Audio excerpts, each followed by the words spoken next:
Well, hello and welcome back to this lesson where we discuss cryptocurrency wallets. As we discussed in the last lesson, you may have heard people talk about their Bitcoin wallets and reach the understandable conclusion that these wallets contain actual Bitcoins. This is not the case. As we mentioned earlier, your Bitcoin balance is only a number saved in a computer system. A Bitcoin wallet actually contains your private keys.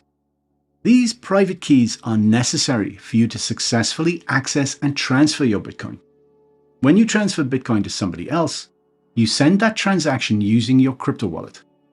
The wallet software signs the transaction using your private key so that the Bitcoin network knows that this is a legitimate transaction that can only have come from you.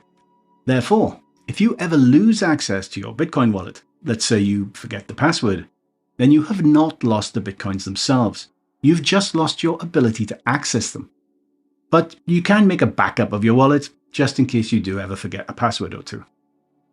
Oh, if you're worried that someone who knows your public key, your Bitcoin wallet address, might reverse engineer the correct private key using some nefarious and fiendishly clever technique, then please don't worry about it. When it comes to Bitcoin public and private key pairs, the level of complexity that was used to create this pair is so high that it is effectively impossible to decode a public key and arrive at the correct corresponding private key. To try to do so would be so expensive in terms of the sheer amount of computer hardware needed and the electricity to run it all, probably for decades, that such action would be futile. You could spend millions of dollars and spend many decades of your life trying, with no guarantee of success.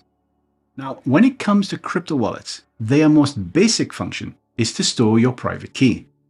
So you could just write your private key on a piece of paper and hide that somewhere safe.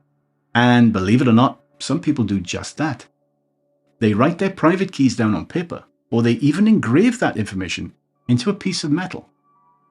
These paper wallets, as they're known, are favored by people who want to hold their crypto for very long periods of time without ever touching it. So they use a paper wallet to store their private key, as a piece of paper cannot be accessed by a hacker over the internet. Securing your Bitcoin in an offline wallet in this way is referred to as cold storage. However, paper wallets are pretty uncommon these days. Most crypto wallets are actually software applications that, as well as storing your private keys, also allow you to make crypto transactions, and in some cases, you can also buy and sell crypto in some crypto wallet software.